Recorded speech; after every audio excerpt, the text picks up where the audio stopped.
Andhra Pradesh Narsapuram Lay's craft కు ప్రత్యేక గుర్తింపు దక్కింది.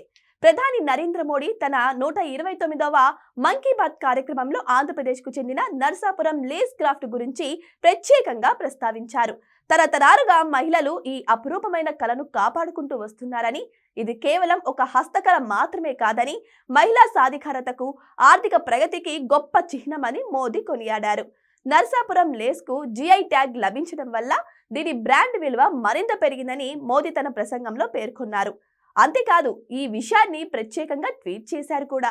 నర్సాపురం లేస్ తయారీ ద్వారా సుమారు 250 గ్రాముల్లోని 1,00,000 మందికి పైగా మహిళలు ఉపాధి పొందుతున్నారని ప్రధాని వెల్లడించారు.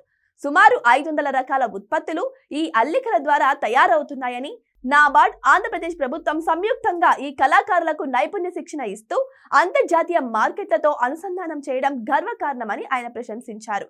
ఈ గుర్తింపుతో నర్సాపురం అల్లికల ఖ్యాతి దేశ విదేశాల్లో మరోసారి మారుమోగింది.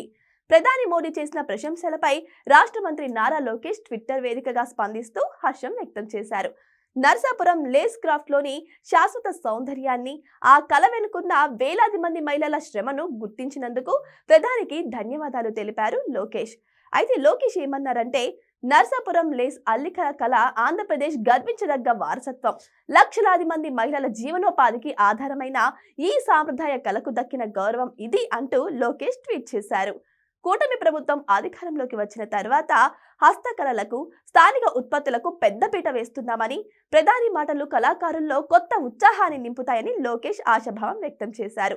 ప్రభుత్వం తరపున ఈ లేస్ శ్రమను మరింత ఆధునీకరించి విదేశీ ఎగుమతులకు మార్గం సుగమం చేస్తామని ఆయన హామీ ఇచ్చారు.